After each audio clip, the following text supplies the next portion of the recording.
Hola, ¿cómo le va la hinchada? Vamos a empezar con huesos de la cara en la primera parte.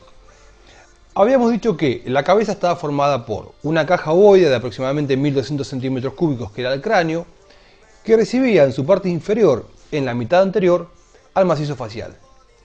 De esta manera, cráneo y cara formaban la cabeza ósea. Los huesos de la cara se dividen en pares e impares. Los huesos pares son los huesos propios de la nariz, los maxilares superiores, los malares, los unguis, los conotes inferiores y los palatinos.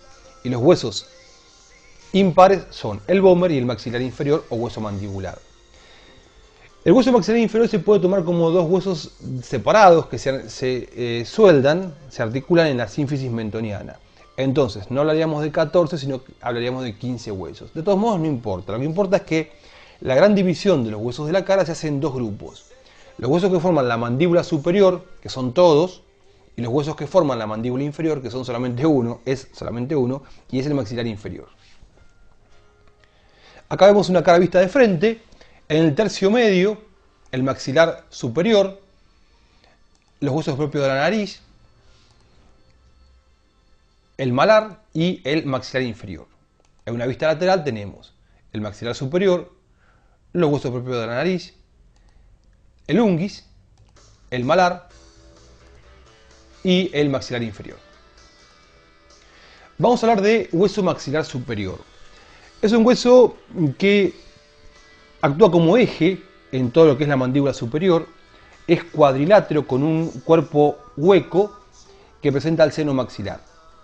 En este cuerpo cuadrilátero describimos una cara externa y una cara interna, o anteroexterna y posterointerna, y cuatro bordes. El borde inferior se denomina alveolar, ya que tiene unas cavidades que son los alvéolos que reciben a las raíces de los dientes.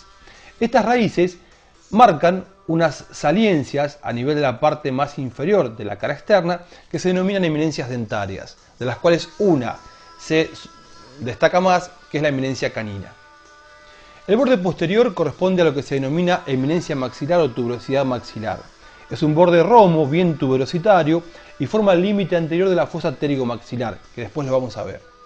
El límite superior o el borde superior corresponde al reborde orbitario, y el borde interno articula hacia arriba con los huesos propios de la nariz, y hacia abajo tenemos una gran escotadura que es la escotadura nasal, y acá la espina nasal anterior. Como característica de esta cara externa vamos a ver una gran apófisis, que es la apófisis piramidal, que va a corresponder al hueso malar. Hacia abajo el maxilar superior articula o forma parte de la cavidad oral, hacia atrás de la fosa pterigomaxilar, hacia arriba de la fosa orbitaria y hacia adentro de la fosa nasal. La apófisis piramidal va a recibir al hueso malar. Acá tenemos hacia adentro una depresión, que es la fosa canina, donde se inserta el músculo canino, y por debajo de la escotadura nasal y de la espina nasal anterior, a este nivel, tenemos la fosa mirtiforme, donde se va a insertar el músculo mirtiforme que corresponde a los músculos de la mímica. Y acá vemos, por debajo del reborde orbitario, el agujero infraorbitario, por donde pasa el nervio maxilar superior.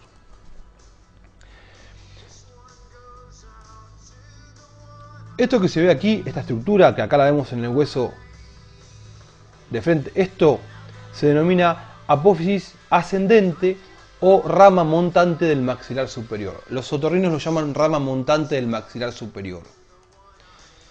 En una vista lateral vemos cómo esta rama ascendente articula con los huesos propios de la nariz, con la apófisis orbitaria interna del frontal y hacia atrás con el hueso unguis, con el que forma el conducto lácrimo-muconasal. El hueso unguis es un hueso cuadrilátero que en su cara externa tiene una saliencia, una arista, que se llama cresta lagrimal posterior. La rama ascendente tiene la cresta lagrimal anterior. Entre ambas crestas se delimita el conducto lácrimo-muconasal, que comunica la hendidura palpebral con las fosas nasales y lleva la película lagrimal. Es por eso que cuando nosotros lloramos empezamos a moquear, porque el exceso de lágrimas va por el conducto lácrimo-muconasal a las fosas nasales, al meato inferior más exactamente. Entonces, el conducto lácrimo-muconasal tiene dos porciones, una porción orbitaria y una porción nasal. A nivel orbitario está formado por una cresta anterior, que es la cresta lagrimal anterior que corresponde a la rama ascendente del maxilar superior y una cresta lagrimal posterior que corresponde a la cresta que presenta en su cara externa el hueso unguis. Tengo que ir rápido porque si no, no me alcanza el tiempo. Si vemos el maxilar superior visto desde adentro, esta es una vista interna, anterior, posterior, bien articulada hacia posterior con el palatino, vemos que tiene a este nivel una gran apófisis que sale horizontalmente, que se llama apófisis palatina, en la unión de los dos tercios superiores con el tercio inferior. De la apófisis palatina hacia arriba hablamos de cavidad nasal o fosas nasales. De la apófisis palatina hacia abajo hablamos de cavidad oral. Las apófisis palatinas se articulan hacia atrás con la porción horizontal del palatino y hacia adentro con la otra apófisis palatina y dejan un conducto que se denomina conducto palatino anterior. Esta es la rama ascendente vista al lado nasal y acá tenemos el seno maxilar que se abre por medio de este orificio que se llama ostium. Acá tenemos dos crestas óseas rugosas que se denominan crestas turbinales, superior e inferior, y pertenecen a la cara interna de la rama ascendente. Entonces, ¿qué tengo en la cara interna de la rama ascendente? Dos crestas turbinales, superior e inferior, que van a insertar o articular la superior con el cornete medio y la inferior con el cornete inferior.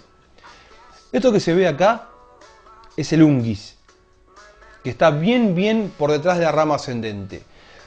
Y acá tenemos el reborde del ostium del seno maxilar, que tiene una pestaña, que acá se las marqué en colorado, que se denomina concha maxilar.